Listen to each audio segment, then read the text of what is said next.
Замир мырза, саламатсызбы?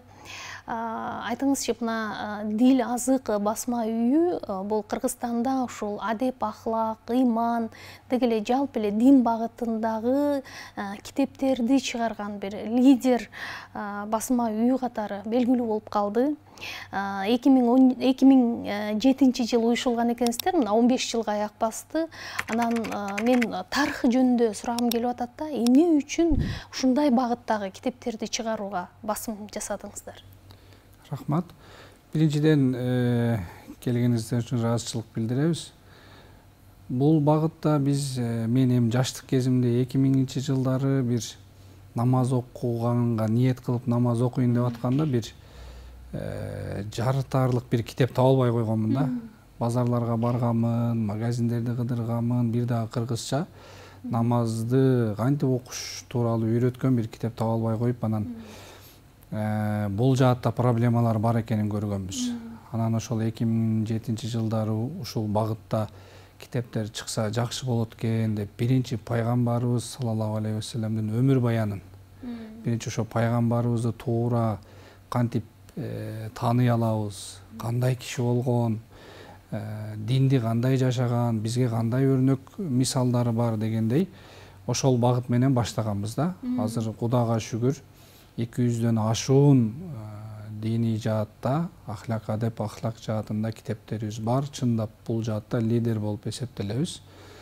Анан ошондо биз намазды эми үйрөнө албай, мен билем, өзбекче китептерди алып окуганбыз да. Анан азыр бир кыргыз коомчулугунда бир кыргыз жараны кыргыз тилинде сүйлөгөн бирөө динимди үйрөнө албайм десе, үйрөнгөнгө шарт жок десе, анда туура эмес сөз айткан болот. Эмне дегенде динди үйрөтө турган баардык шарттар, китептер азыркы убакытта бар. Ошондо 15 жылдын ичинде ошо Кыргызстандагы бир боштукту, диний багыттагы китептерди чыгаруу боюнча боштукту сиздер ээледиңиздер. Бул бир жагынан абдан сонун болуш керек. Анткени мындай элдин бир ичиндеги көксөөсүн, каалоосун толтурдуңуздар деп айтсак болот да, туурабы? Туура айтасыздар. Биз баягы СССРден чыккандан кийин кыргыздар өзүнүн багытын тапканга аракет кылды. Анан биздин ата-бабаларыбыз, мисалы менин чоң атам 5 убакыт намазын таштабаган, тайтам ошондой киши болчу. Анан ошолордун дагы тарбиясын көрүп калганбыз. Бирок СССРдин убагында белгилүү бир окуу политикасынан улам коомчулукта дин кичине солгундай түшкөнү менен баягы дин уланды. Кийинки жаштарда бул талап болду, суроолор пайда болду. Анан ошол жаатта туура багытта кантип бере алабыз? Туура, эмне дегенде толтура пикирлер бар, адашкан агымдар бар. Анан ошон үчүн эң туура багытта ата-бабаларыбыз карманып келген салттуу ислам деген эмне деген суроолор. Эмне дегенде Орто Азияда бардыгыбыз эле Ханефи мазхабын карманабыз. Ошол Ханафи мазхабын туура багытта кантип жеткизе алабыз деп ошол багытта жолго чыкканбыз да. Эң сонун. Анан мени дагы бир кызыктырган маселе, мисалы, албетте бул диний китептер башка тилде, көбүрөөк жаңылбасам араб тилинде, түрк тилинде жазылды да башында. Анан кийин аларды ушу кыргыз тилине которуу маселеси деле оңбогондой түшүктүү талап кылды болуш керек. Анын үстүнө мисалы мыкты котормочуларды табыш керек, алар менен иштешиш керек, алардын менен сүйлөшүү жүргүзүш керек деген сыяктуу жагдайлар болсо керек башындачы. Анан ушул кенемтени кантип толтурдуңуздар? Эми бул жаатта чындаганда бир доордо фарсы тил диний маалыматтарда фарсы тил дагы белгилүү бир даражага жеткен. Биздин ата-бабаларыбыз, мисалы, фарсы тилде окуп калган ата-бабаларыбыз бар. Намазда ниетти фарсы тилде айткандары болгон бир учурлар болгон. Анан кийинчерээк бул урду тили, түрк тили чындаганда диний маалыматтар аалымдарга жараша экен да, ошол жактан чыккан аалымдар ошол тилде чыгарган үчүн ошол тил өнүгө баштайт экен. Биз ошол Ал-Ашхар мектеби бар, университети бар Египетте, ошол жерден бүтүргөн балдарды топтодук, Турцияда окуган балдарды топтодук, ошолордун бир топтоп, анан алар дагы кыргыз тили чыңалып бир немеден өттүк да, жылдар болду. Биринчи которгонубуз жакпады. Азыр жазуучулар менен кээде отуруп калганда ошол 2007-2008-де которгондорду кайра которуш керек деген пикирге келебиз да. Деген ошондо биз баягы жаш баланын бизде кемчиликтерди ошол убактагы кемчиликтерибиз эми ошондо ошол илимибиз ошол экен. Бүгүнкү даражада баягы ал нерселерди оңдош керек экен деген пикирге барып, кээ бир китептерди оңдогон жагдайлар бар. Ошондо көбүрөөк сиздер баягындай диний аалымдар менен иштештиңиздер да, анан котормочу, жазуучулардын баягы корректировкалары болсо керек ба? Бизде мисал дейли аалымдар Чубак устаз менен деле иштештик. Чубак устаздын китептерин чыгардык, Абдышүкүр устаздын китептерин чыгардык. Чоң-чоң аалымдардын китептерин котордук, Имам Газалинин китептерин мисалы Алла алардан ыраазы болсун, ушундай которуп кыргыз коомчулугуна бергенге аракет кылдык да, ушундай аалымдар жашаган, ушундай пикирлерди айткан депчи. Анан кайсыл тармакта болбосун, көбүнчө бул ислам жаатында көйгөй чоң да, дин тармагында көйгөй чоң. Анан элибиз көбүнчө мындай укма кулак маалыматтар менен ишенген жагдайлар бар. Укма кулак маалымат көбүнчө адаштырат. Китеп бул канча баягы ойлонуп, 10 жолу ойлонуп атып, анан бул катабы, туурабы, ката кетип калдыбы, эмнеге дегенде Оозек айтып атканда кээде бир аятты ката айтып аласыз да. Ал эми анда неме деле болбойт, элдер сизди күнөөлөбөйт деле. А бирок китепте бир аятты ката жазсаңыз, бул чоң бир проблема да сиз үчүнчү. Ошондуктан мен элге чакырат элем ушул китептен окуп, анан ошол жерден үйрөнүшсө, ар кимден уккан маалымат кээде туура болот, кээде ката болот.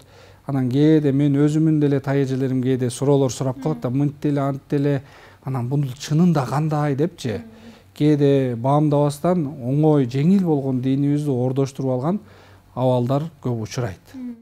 Анын үстүнө китепте бир окуп түшүнбөсөң, кайра кайталып 10 жолу да окуп, мындай анализ жасаганга мындай чоң мүмкүнчүлүк да, туурабы? Эмне дегенде бир сөздү сүйлөп коюш оңой болгону менен китеп мисалы жылдап жазылат да. Анан ошол жазылган маалыматтарды топтоо процесси өзүнчө бир убакыт алат. Анан ошолордун баарын бир китепке түшүрүп, анан аны кайра карап чыгабыз.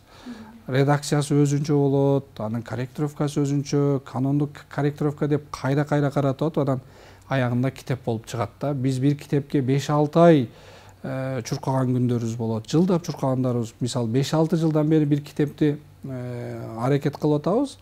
Ошону бир маалымат алам десе, бирөө дейли бир күндө окуп бүтсүн, ошондо деле 5-6 жылдык тажрыйбаны бир күндө алып алган болуп атат да. Анан мына уюшулганына дил азыктын бир 15 жыл болуп калды деп жатабыз да. Анан ушул жылдар алкагында баягы коомчулук, жалпы окурмандар чөйрөсү диний багытта эмнени каалайт, кандай китеп окусу келет деген нерсени кантип анализ жүргүзүп билдиңиздер да. Дегеним баягы окурмандын табитин табыш деле бүгүн аябагандай оор болуп калбадыбы? Диний багыттагы китептер илгертеден отуруп калган системасычы. Мисалы дейли илимдер отурганда, фыкых илми өзүнчө, акыйда илми өзүнчө акайт. Мисалы, ар бир илим өзүнчө отуруп калган үчүн сыйра деп коебуз, пайгамбар саллаллаху алейхи өмүр баяндары өзүнчө, ошол тармакта эле келе атабыз. Ар бир тармакта эгер бир момун мусулман ушул жаатта мен китеп окуйт элем, мисалы акыйда жаатында китеп окуйт элем десек, ошол жаатта бир китеп эмес 4-5 китеп даярдап койдук.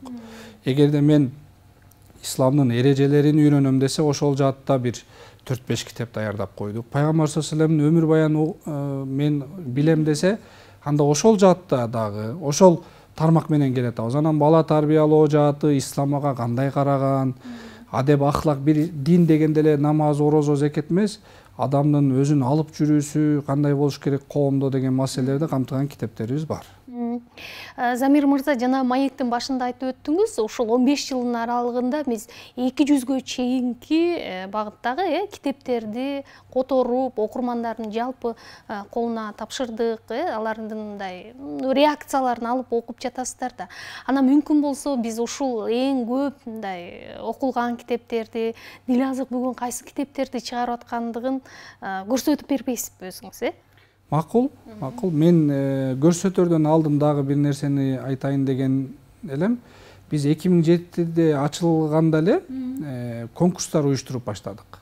Эмнеге дегенде китеп чыгарган менен элге жетүү процесси дагы ойлондурду бизди.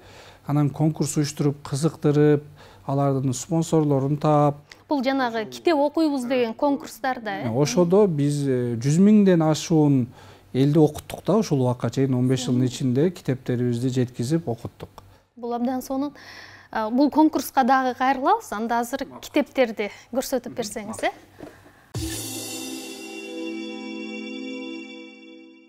Биринчиден Куран менен баштайлы сөздүн башын. Кыргыз колорити менен Атай өзүнчө ойму, өзүбүздүн кыргыз жыттанган Куран болсун деп Атай ошондой дизайн кылдырганбыз. Бул дагы бизде биринчи болуп Кыргызстанда өзүбүздүн оймобуз менен чыгып атат. Анан окуганга оңойраак болсун деп сары кагазга Атай басылды. Анан монтип QR коддор коюлду. Буну телефон менен кармаса, бул жердин арабчасын, орусчасын уга алат да. Анан азыр кыргызчасы дагы даярдалып атат.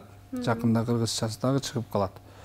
Ушинтип 3 түр кээде аял кишилер дагы неме кылам десе түстүү кылып чыгардык. Анан ушул эле Куранды окуйм, окуганды үйрөнөм десе, Куран алифбеси деп монтип китеп чыгардык, Куран алифбеси деп.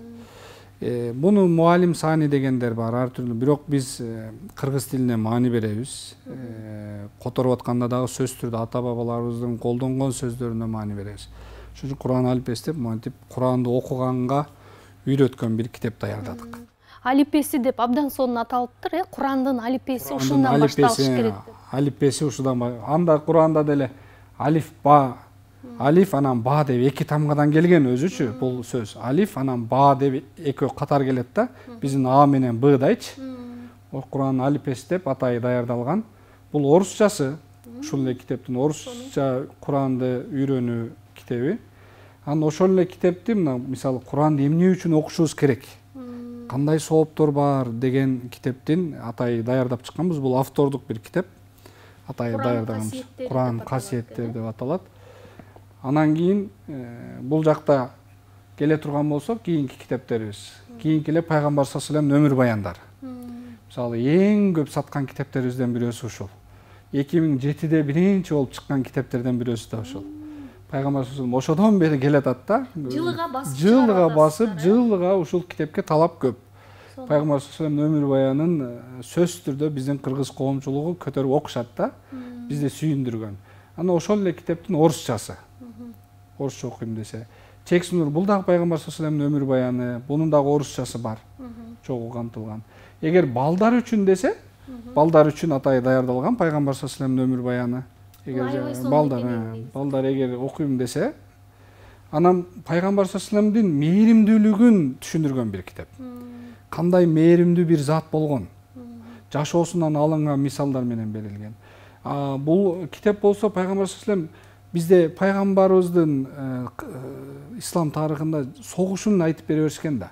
Бирок канчалык тынчтыкка жан үрөгөнү түшүндүрүлгөн бир китеп да. Тынчтыкты сүйгөн, канчалык тынчтыкка жан үрөгөн киши болгондугун аныктаган бир китеп. Анан пайгамбарыбызды бир күнүн кантип өткөзгөн. Ошол жааттагы китебиз. Мына пайгамбарыбыз саллаллаху алейхи вассалам жөнүндө эгерде бирөө мен пайгамбарыбызды билгим келип атат десе, мурун бая мен 2000-жылы бир намаз китебин таба албай жүргөн убакта ал пайгамбарыбыз китебин издебей эле коюшубуз керек эле да. Азыр мисалы түрлөп окуса болот. Анан ошол эле убакта намазды бул жакка келе турган болсок, бул жакта сахабалардын өмүр баяндары. Мына айтпадым фарси тилден депчи, чарияр деп биздин кыргыз коомчулугу колдонуп калган. 4 дегенди билдирет. 4 Азирети Умар, Азирети Абу Бакыр, Азирети Усман, Азирети Али деп 4 эң чоң халифа, эң чоң сахабаларыбызды атаган китебиз. Чарияр 1, чарияр 2 деп чыккан. Бул сахабалардын Пайгамбар саллаллаху алейхи вассалам 4 досу деп коелу. Ошолнун өмүр баяны эгер окуйм десе. Бардык сахабаларды камтыган китеп, Хаятус сахаба. Бул 1-2 деп чыкты. Мисалы, сахабалардын бардыгынын өмүр баяны бул жакта камтылган. Бир эле ошо сахабаларга байланыштуу эмес, мисалы, Азирет Айша апабыз.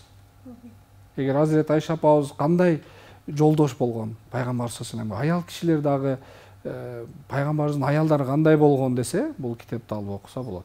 Ошол эле Хадича апабыздын орусча, бул орусча китеби даярдалган. Мунун кыргызчасы да бар болчу. Кыргызчасы дагы бар. Азыр бул жакта жок экен. Ошол эле неме бул жакта Азирети Абубакыр, Азирети Осман, Азирети Умар, Азирети Али бул дагы балдар үчүн даярдалган. Балдар үчүн балдардын тилинде сүрөтү менен чогуу даярдалган китептер. Анан сахабалардан кийинки эле аалымдарыбыз, биз айтпадыкпы Ханафи мазхабын карманабыз депчи?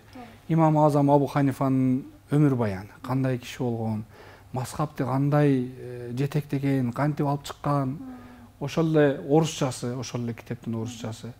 Бул биздин акыйда имамыбыз, Имам Матуриди, акыйда жаатындагы имамыбыз. Анын өмүр баяны. Анан ошол акыйда жаатындагы китебиз Ахлу Сунна акыйдасы тууралуу суроо жооптор. Бул коомчулукта пайда болгон суроолор. Мисалы, акыйда илми Алла Таалага кантип ишенишибиз керек. Ишеничте ката кетирбешибиз тууралуу бир илим болгондуктан кээде ката ишенип алышыбыз мүмкүн да. Ошондуктан ошондой суроолорго жооп берген китеп.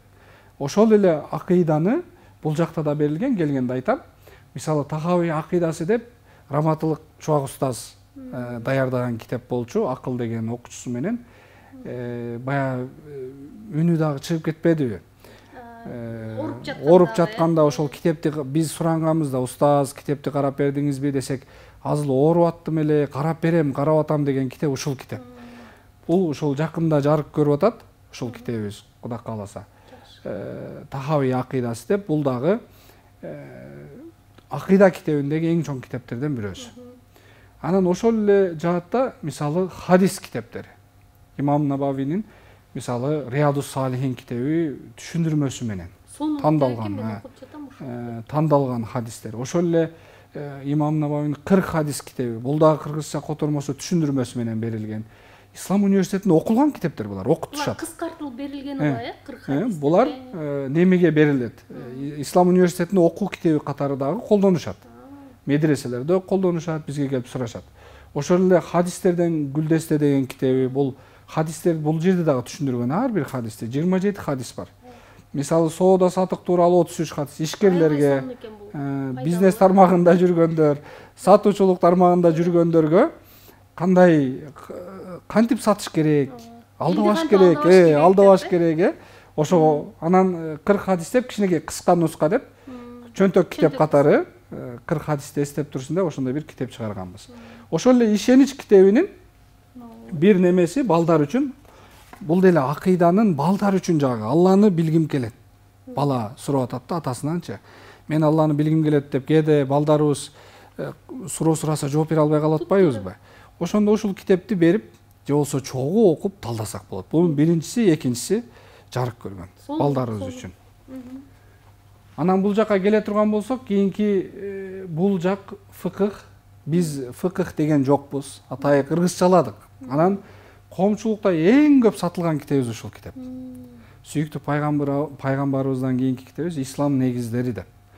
Исламдын негиздерин, кантип намаз окушубуз керек, кантип таарат алышыбыз керек, канткенде бузулат, канткенде бузулбайт. Бул жерде акыйда темасы да камтылган.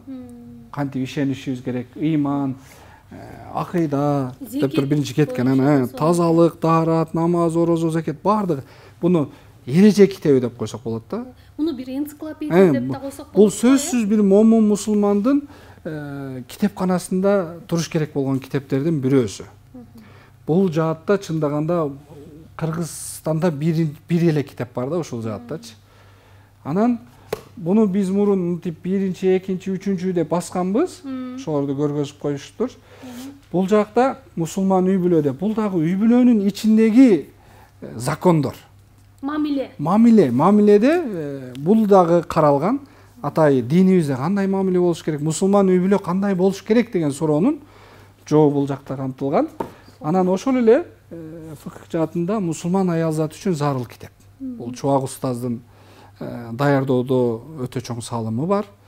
Ушул китепте аял заты кандай болуш керек, мусулман аял затына керектүү баардык маалымат камтылган. Бул дагы өтө талап болгон китептерибизден бирөөсү. Бул жакка келе турган болсок, бул жерде суфизм тармагы. Мисалы, Имам Газалинин жүрөктөрүн ачкычы өтө көп окулат. Бул дагы көп жылдан бери басып келе атабыз. Конкурстар уюштурганбыз. элдин баары кантип жакшы адам болом деген суроонун жообу да. Өзүн баягы алып жүргөнгө өтө сонун тарбиялайт да. Анан ошол эле Имам Газалинин Ихя Улумиддин китабы, дин илимдерин жандандыруу деген китеп мисалы. Бул дагы өтө сонун китеп, суфизм тармагындагы китептерден. Бул жака келе турган болсок, эң улуу ибадат намаз китеби мисалы. Намазды окуйбуз, бирок чындаганда мааниси эмне эл, маңызы эмне эл, ошонун баардыгы камтылган китеп ушул китеп. Анан жаңы намазга баштап аткандарга монтип мен баягы издеп жүргөн китебимди өзүм даярдадым дегендей. Бул жагы ушундай, мынтип баардыгы сүрөттөр менен камтылган китебибиз. Чакан намазды кыска нуска кантип окушум керек дегенде баары камтылган. Ошол эле китептин орусчасы намазды кантип окусам үйрөнсөм деген китеп. Анан атайын мындай кыргыз немелерин колдонобуз да. Салттуу ислам дегендин колдоо жаатында. Бул жакта зекет китебибиз. Бул дагы зекетти баягы кимге беришибиз керек, кантип беришибиз керек, кайсы малыбыздан беребиз, канча болгондо беребиз. Анан бир эле немеси философиясы чогуу. Эмне үчүн беришибиз керек? Социология жагынан, коомчулук жагынан зекеттин орду, мисалы, байлар эгерде берсе кедейлерге, кедейлер ортого чыгыш керек, алган ар дайым алып жүрө бербеш керек деген баары камтылганда, өзү умтулуш керек, зекет берүүчү болгонго умтулуш керек деген философиясы чогуу камтылган бир китеп. Ошол эле орозо айы боюнча, атай орозо айы дагы кандай ай, кандай сонун ай, сообу канчалык деген китептерден бирөөсү. Анан кичинекей берекелүү Рамазан айы деп кичинекей чакан китептерди чыгарганбыз убагында. Анан монтип орозо күндөлүгү деп орозо айында алып алышып, бүгүн эмне аткардым, канча бет Куран окудум, канча салават айттым деген өзүнө жазып ала турган, анан аягында жыйынтык чыгара турган күндөлүк китеби. Бул жака келе турган болсок, бул жакта Большие грехи китеби, бул орусча, атай чоң күнөөлөрдү камтыган бир китеп. Кайсылар чоң күнөө чындаганда кээде билбей калып атпайбызбы? Ошолорду билип алыш үчүн кайсылар чоң күнөө. Мисалы, жанына эле коюп койдук, мына ушак чоң күнөө өзү. Мисалы, тил балеси ушак деп. Буну окуганда сүйлөбөй калат экенсиз. Мен өзүм дагы окуп чыккандан кийин бир 2-3 жума мындай сүйлөгөндөн тартынып, ар бир сүйлөгөнүң эле ушактай болуп сезиле берет да, бирок өтө сонун китеп. Чындаганда өтө сонун китеп. Анан мына ыйман саясындагы китептер, ыйманга чакыруунун жолдору мисалы. Ыйманга чакырып атабыз, бирок чындаганда туура чакырып атабызбы? Кантип чакырышыбыз керек? Кайсы шарттар бар? Ошолор баары камтылган китеп. Бул жакта Большие грехин айттым, ибадаттын пайдалары. Ибадат кылып атабыз, бирок кандай пайдалары бар? Бир эле наркыл дүйнөгө байланыштуу эмес, бул дүйнөдө дагы кандай пайдалары бар? Баары камтылган китеп. Бул дагы эң көп саткан китептерден бирөөсү Адам акысы. Бул дагы өтө талап бар, өтө сонун китеп. Адамдын укугун тепсеп атпайбызбы? Ошондуктан ошол адамдын канткенде укугун тебелебей жашай алабыз, адамдын акысына кантип кирбей жашай алабыз деген китептердин бирөөсү өтө сонун камтылган. Анан бул жакта даанышмандык дайрасы деп атай даанышмандан студенттер үчүн даярдаганбыз. Өзү келгенде бир даанышмандан аларга пикир кандай болуш керек деген, бир өспүрүм курактагы балдар кандай болуш керек деген. Онун экинчиси чыгат жакында, Призма 1 деп. Бул дагы суроо жооптор өтө сонун даярдалды. Элде талап бар. Биз дагы жетише албай кетип атабыз. Экинчисин качан чыгарасыңар деген суроолор бар. Бул дагы күйүт күүсү, бир аалымдын күйүтүнүн күүсү деп кыргызчалап атмага өлгүдөй жакты. Анан бул дагы суроо жооптор.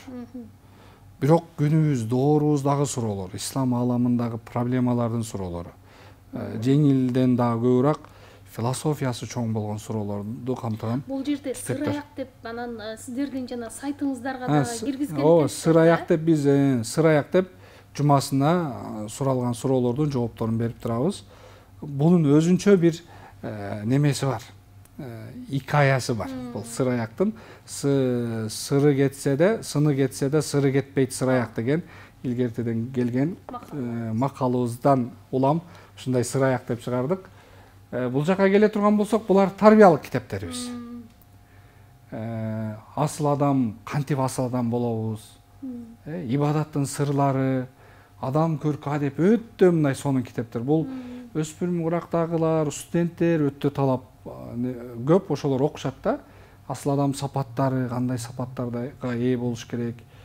Анан бул жакта кайгырба. Кээде Нигрустини немеси. Кээде эми немеге кирип кетишибиз мүмкүн. Ошондой моменттерде сөзсүз түрдө окуй турган китептерибизден бирөөсү. Бул чырпыктан чынарга бала тарбияда өтө сонун, бала тарбия боюнча өтө сонун китеп. Бул жакта багымдат намазына кантип турам? Бул жыл даярдап чыктык, орусчасында даярдап чыктык. Эми көбүнчө баягы түн кыскарганда кыйын боло баштайт. Ошондо дагы өзүң кантип тура алат? Ошол жаатта немелер берилген да, туруунун методдору. Кантип турушубуз керек деп. Бул жака келе турган болсок, мына Атайы даярдалган жалган айткандай эмне болот? Бул шайтандын зынданы жалган деп атпайбы? Жалганды жалган кубалап, анан аягында жалганы чыгып калып атат. Ошол эле акырет тууралуу суроо жооптор. Наркул көбүнчө суралат го, Чубак устазга да көп суралган. Наркул дүйнө кандай болот, канткенде кандай болот деген суроолордун баары камтылган. Жаңы китептерден бул жыл басылып чыкты. Атайы мурун дагы басылып чыккан, бирок бир сыйра оңдоп, түздөп, редакциялап, корректировкалап кайра чыгарып атабыз. Устазын дагы сүрөтөн коюп койдук. Дагы китептери чыгат устазын. Үй бүлө маселелери деген китебин даярдап атабыз. Ислам жана ибадат деген китебин даярдап атабыз. Жакынкы арада чыгып калат, Кудай кааласа. Анан ошол эле шайтан азгырыгынан коргонуу, кантип коргонобуз? Ошол жаатта шайтанды таануу жаатында эмне дегенде бир адам душманын билгиси келет да. Анан биздин эң чоң душманыбыз шайтан болгондон кийин буну таанып биз кантип даярданышыбыз керек, өзүбүзгө кантип оолак болушубуз керек деген китептерден бирөөсү. Бейиштин бакчасында үй бүлө. Мисалы, бул дагы өтө сонун китеп. Үй бүлөңүздү бейишке айландыргыңыз келсе, анда сөзсүз түрдө бул китепти окушуңуз керек. Бул жака келе турган болсок, эми көркөм адабият жаатында дагы китептерибиз бар.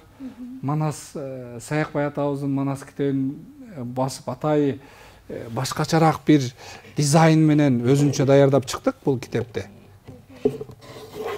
Мисалы дейле, Атайы мол немени Казакстандан алып келдирип басканбыз, сары кагаз менен. Анан жеңил кылып бастык. Кааласаңыз көтөрүп көрсөңүз болот. Манастар оор болуп анан көтөргөнгө неме болот го? Атайы ошол жеңилирээк болсун деп элге өтүмдүүлүгү кандай болот? Өтүмдүүлүгү жакшы бул китептин. Жакшы китеп. Анан кийин ошол эле бул жаатта бир өлкөнүн өнүгүү сырлары өтө чоң, өтө сонун китеп. Бул Финляндиянын өнүгүүсү тууралуу китеп. Бул көп жылдан бери марка келатат. Анан өзүн өзү өнүктүрүү дегенге бара албайтам. Өздүк өнүгүү десек дагы туура болуудай болот. Өзүн өзү өнүктүргөн менен ичинде өнүгүш керек болуп атат да адам баласычы. Ички дүйнөсүндө. Өзүн өнүктүрүп бир жерге барышыбыз, бирок ички дүйнөбүз өзгөрбөсө, анда эч жерге бара албайбыз. Ошондуктан өздүк өнүгүүгө салым кошкон китеп бул. Убакытты кантип башкарабыз. Бул диний жааты дагы чогуу камтылган, ислам жана убакыт мисалы. Убакытты биз убакыттын кулу болгучаңды биз убакыт тайм менеджмент кылып убактыбызды башкарып алышыбыз керек болуп атат да. Анан ошол Айгиз Баймухамедовдун бул дагы өтө мына эсеңге да көп сатылган китептерден бирөөсү. Атай авторду дагы алып келип бул жакта жолугушуу кылдык. Таштабач апаке деп өзү автор жетим өскөн бала өзүнүн жашоосу өтө сонун жазылган, өтө сонун жасаган, ошол эле орусчасы. Анан балдарыбыз өксүбөй жетилсин деп Монтессори методу менен педагогиканын артыкчылыктары деп Атайы даярдап чыгарганбыз. Садиктерге, садик курагындагы балдар үчүн даярдалган китеп. Анан бул жакта жомокторубуз бар. Сени сүйгөн жомокторуң, Зергердин арманы, Топонсу. Бул китептер дагы Атайы балдар үчүн, бирок ошол диний сабактагы берген, ахлак адап сабагындагы берген жомокторду камтыган китептерибиз. Эми бул жердеги китептерибиз эң алдыңкы китептерибизди биз тиздик. Анан белгилүү убакытта басылбай калган китептерибиз бар. Белгилүү убакытта кайра даярдайлычы деп чыгарып койгон китептерибиз бар. Буга азыр чыгарып турайлы, кийинчерээк дагы оңдоп түздөйлү деген дагы китептерибиз бар. Замир мырза, ана мына азыр абдан сонун чыгарган китептериңизди көрдүк. Анан ушу жерде эле калып, ушу китептерди окуп чыккым келе тургандай абалда болуп калдым да. Бул китептерди эми өлкөнүн баардык аймактарына жеткирип, сатуу маселеси кандай жүрүп атат? Биз аймакта бир 50дөн ашуун точкага жеткизип беребиз. Талаптар бар. Ар бир китеп саткан киоскалар менен биздин байланыштарыбыз бар. Алар бизден сурап турушат. Ар бир Кыргызстандын булуң бурчуна барат. Анан заказ беришсе, жеткизүү процессибиз дагы бар. Эгерде заказ беришсе, жолун төлөйм десе, жолун кошуп биз бул жерден салып беребиз. Анан биз Букхаус менен иштешип келебиз. Эң чоң немебиз, биздин сатуу жаатына эмне дегенде китепти чыгарып, анан сатууну дагы чогуу алып кетиш оор, татаал маселе экен. Ошондуктан анан жазуучулук жагы өзүнчө, сатуучулук жагы өзүнчө деп Букхауска биз берип салганбыз сатуу жагынчы. Ошолор сатат, биз өзүбүз Дилазык катары сатпайбыз. Букхаус биздин китептерибизди сатып берсин деп Букхауска бергенбиз дистрибьютор катары. Алар бардык аймактарда сатат. Анан биздин талаптарыбызды да койгонбуз. Азыр Букхаустун Бишкекте 2 магазини, Ош, Жалал Абад жакында Баткенде ачылды. Ушул жерлерде биздин китептерибиз арзан. Неге дегенде биздин дистрибьютор катары биздин келишим боюнча арзан коюшат. Анан башка точкаларга дагы Букхаус аркылуу 50дөн ашуун точкаларга тарайт. Алар ортосуна кошуп, алар ортосуна кошуп алышат. Бирок Букхаустагы бааны биз белгилейбиз. Дистрибьюторубуз болгон үчүн ушунчадан сатасыңар десек, алар ошол баадан сатып беришет. Азыр мисалы окурмандар ушунчалык китепти сатып алып окугусу келет, бирок кээде чөнтөктөрү жука болуп калат да, калуу күчтүү. Анан ошон үчүн сурайын дегеним, азыр мында эң жогорку баа кандай, анан эң төмөнкү баа кандай? Мисалы 150 сомго деле китебибиз бар. 150 сомго. Анан китептин көлөмүнө жараша. Биз көбүнчө билимине баа кое элекпиз. Эгер билимине койсок, баа жеткис китептер. Чындаганда. Биз көбүнчө кагазына эле баа коюп коебуз. Мисалы эле көлөмү жогорулаган сайын басуусу кымбаттап баштайт. Кагазынын баасы, анан ошого жараша баасын коебуз да. Бирок билимин койсок, чындаганда өтө чоң суммалар коймокпуз.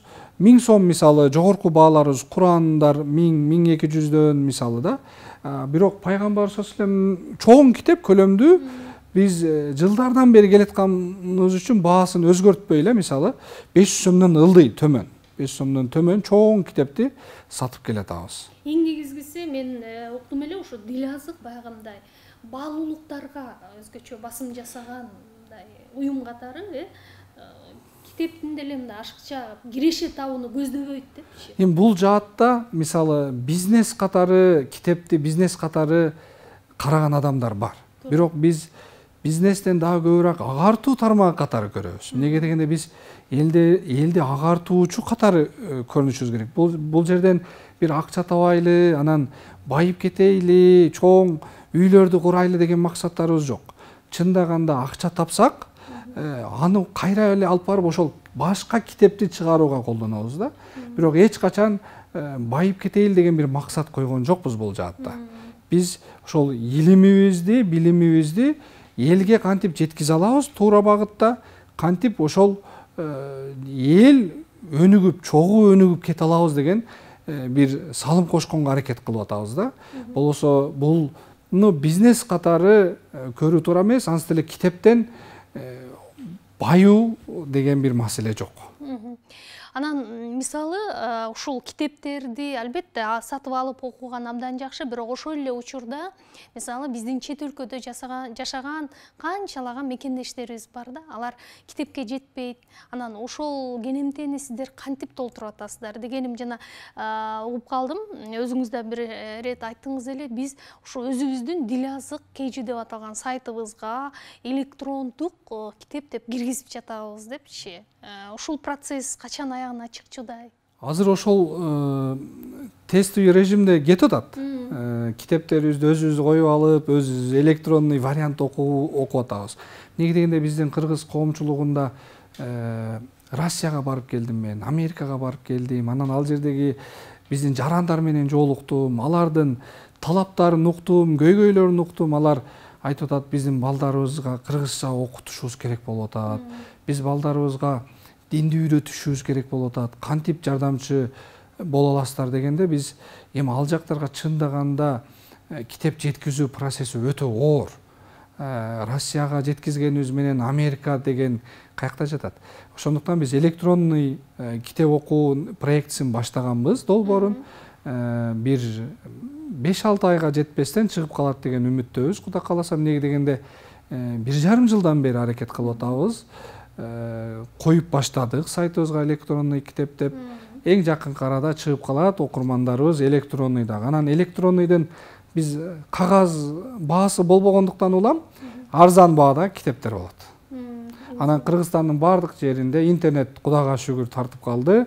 Интернет болгон, телефон болгон бардык жерде окуй алышат. Китептерди башка чет өлкөлөргө жеткирүү маселеси жеңил болчу да, же мындай оор элеби? Россияга жеткизип беребиз, барган жерлери бар. Бирок оор, татаал. Неге дегенде биздин диний китептерибиздин бардыгы Кыргызстан муфтиятынын уруксаты менен чыгат. Бирок ошого карабастан Россиянын шарттары бар. Мисалы, Россия менин дагы муфтиятымдын уруксаты керек деген шарттары бар да. Анан биз алардын муфтияты менен келишип, анан алар окуп чыгып, алар кыргызча түшүнбөйт. Биз анда кыргызча китептерибизди кайра орусчага которуп, биз мынал китеп деген процесс оор болуп атат да. Ар бир мамлекеттин өзүнүн шарттары оор болуп атат. Диний китепке көз караштар башкачараак, билесиздер. Бирок Кудайга шүгүр, биздин кыргыз коомчулугунда муфтият жакшы иштеп атат. Бардык диний китептер Кыргызстанда муфтияттын уруксаты жок, чыкпайт. Бардык китептерибиз биздин дил азыктыктын муфтияттан уруксат алып, анан чыгарабыз.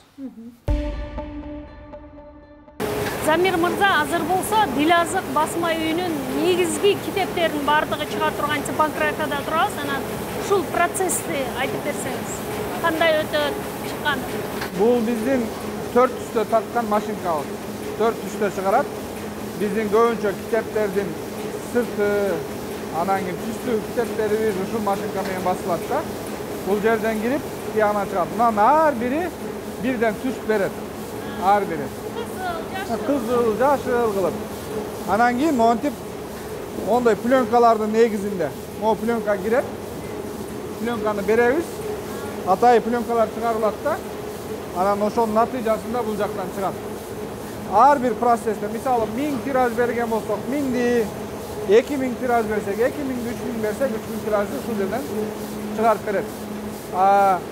Эки түстүү машинка бар. Ага азыр өтөбүз. Бул жердеги чыккан китептердин качествосын бул жерден текшеребиз. Мисалы бул жака чыкты ар бири. Бул жерден биринчи бардыгын басыштан алдын бирди басабыз дагы.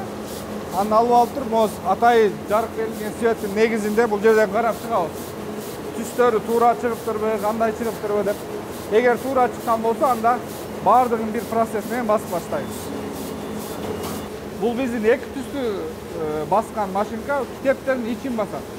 Көбүнчө сары кагаздарга ушунда басабыз. Сары кагазга акыркы жылдары гана өттүк. Мурун СССР убагында ак кагазга, анан кийин майда тамгалар менен биз азыр доорубузга жараша көздү чарчатпай турган сары кагаздарды тандап, анан жеңил, анан тамгаларын да чоңураак кылып, доорубузга жараша эл окуганга кызыксын, көбүрөөк барактасын деген максатта сары кагаздарга басып атабыз. Бул ошол ичин басып берген машинка. Ошол наркы машинкадан басылгандан кийин бул жерге келип, ар бир басылган кагаздар бүктөө процессине өтөт да. Бул жерден барып, бүктөлүп, бул жактан китепке даяр бүктөлүп чыгат. Анан бул жерден кийин тигүүгө өтөт. Бул бүктөлгөндөн кийин китептер бул жакта ар бир китеп кыздарынан топтоп атпайбы, топтоп китеп түрүндө бир томдук алып келет дагы. Алар бул жака алып келинип, анан бул жерде тигилет. Бул жерде ручной тиккени бар, автоматический тиккен машинка бар. Молор ар бири тигилип, анан бул жактан тигилген, ичи тигилген немеде чыгат да китептер. Анан бул жерден кийин китептер кескенге барат. Бул жерде могул китептер тигилип бүткөндөн кийин могул жерлерде ар бир ар түрдүү тигилип калат. Анан түз китепке ылайыктуу болуп чыгыш үчүн ушул машинкалар менен түз биз эки жагынан кесип чыгабыз да. Анан обложкасы капкага жабылгандан кийин дагы бир кесип чыгабыз. Ошондо анан китеп даяр болот. Окурманга ошондо жетет да. Ушул процесстердин баары бир айланып, мындайча айтканда бир китеп даярдалуусу чындаганда оор. Кээде балдарыбызга айтып калабыз го, нан каерден келди деп, анан ол буудайдан баштап аны эгиш керек депчи. Китепти дагы биринчи бир ойчул ойлонуш керек, анан аны жазыш керек. Ал жазгандан кийин, ал бүткөндөн кийин редакцияга барыш керек. Редакциядан кайра автор келип текшерет. Автор текшергенден кийин кайра корректировкага кетет. Корректировкадан келгенден кийин ичинин дизайны деп коебуз, версткага кетет. Ичинин дизайны болот. Анан кийин сыртынын дизайны болот. Анан булардын баары өткөндөн кийин анан бул жерде басууга даяр болуп, бул жака келгенден кийин пленкалар алынып, анан ушул процесс болуп, буларда басылып, бүктөлүп, тигилип, кесилип, анан кийин аягында окурманга жетет. Бир китептин даярдалышы нандын даярдалышындай эле оор, татаал. Замир мырза, анан мына Кыргызстандын ошо китеп басып чыгаруу рыногунда Дилязыктын 15 жылдык тажрыйбасы болуп калды да. Анализ жасап көрө турган болсок, ушул жалпы эле кыргыз окурмандарынын китепке болгон мындай мамилеси, табити өзгөрдүбү жокпу? Акыркы күндөрү окурман көбөйүп баратат. Окурман көбөйүп баратат. Анан кыргыз коомчулугу чындаганда СССРден кийинки убакытта окугандан дагы көбүрөөк курсагын кантип тойгозобуз деген маселе болуп калды да. Анан бүгүнкү күндө чындаганда окууга маани бериле баштады. Биз буну көрүп атабыз. Кыргыз коомчулугу окуп атат. Бирок өкүнүчтүү маселелер бар. Бизге статистикалык жактан дагы маалыматтарыбыз бар. Жаштарыбыз, бала курагындагы балдарыбыз орусча окуй баштады.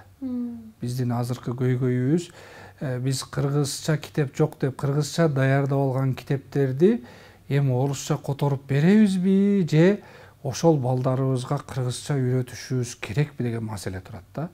Анан буну биз бир Дилязык катары баардык балдарыбызга кыргызча үйрөтүп чыга албайбыз да.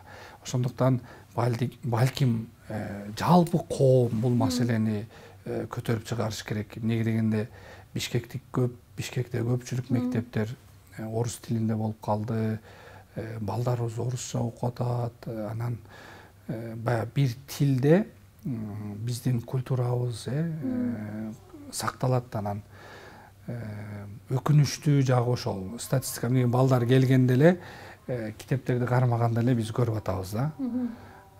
Айыл жерлеринде кыргыз тилинде окулат, бирок шаар жерлеринде улуу муун, орто муун дегендерибиз кыргызча окуп атат, бирок кичи муун балдарыбыз тилекке каршы орусча, бул китептин орусчасы жок беле деп сурашат да.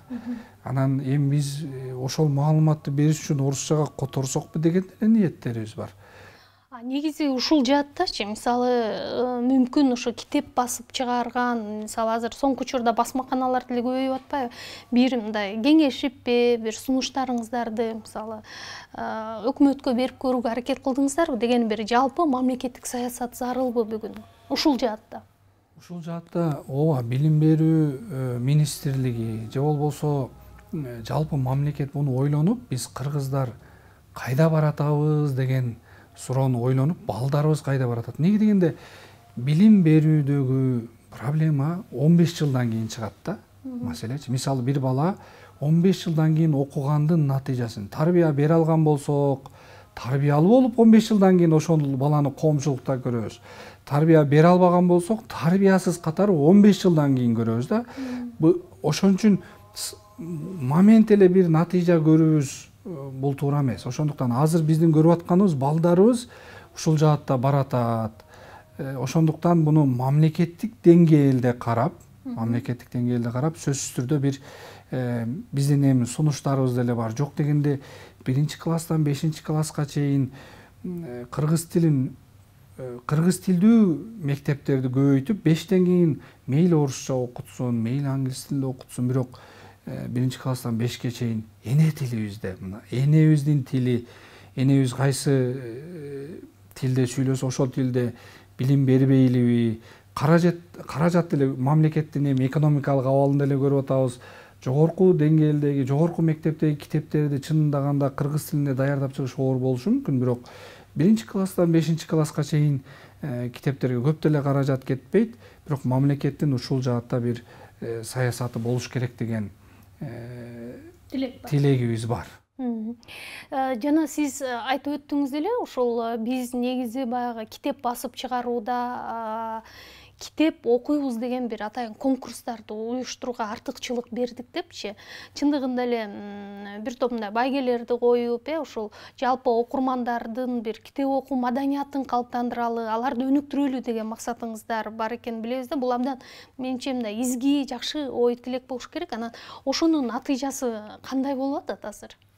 Биз ошол 2007-те китептерди чыгаргандан кийин эле китептерибиз өтпөй калды да, анан кантип окутабыз деген ойлор башталды да. Негеден китепти туура биз бир багыт алдык, бирок аркага да кадам таштаган жокпуз.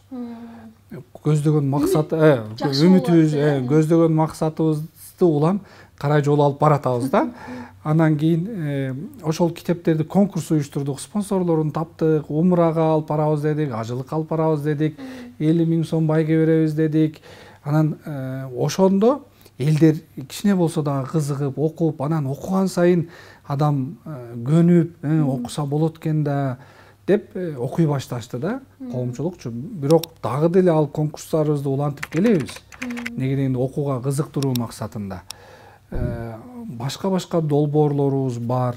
Балдарды кантип окутушубуз керек, улуу муунду кантип окутушубуз керек деген долбоорлорубуз бар. Балдарга дагы койдук, мисалы конкурста ошо Алланы билгим келет китебин балдар үчүн деп дагы өзүнчө жашын неме кылып койдук да. Балдар дагы окусун, үй бүлө менен чогуу окусун деп. Мисалы атасы окуп атса, апасы окуп атсанда баласы деле окуп өсөт да. Туура, сөзсүз. Анан атасы окубаса, апасы окубаса, бала кимди көрүп өсөт.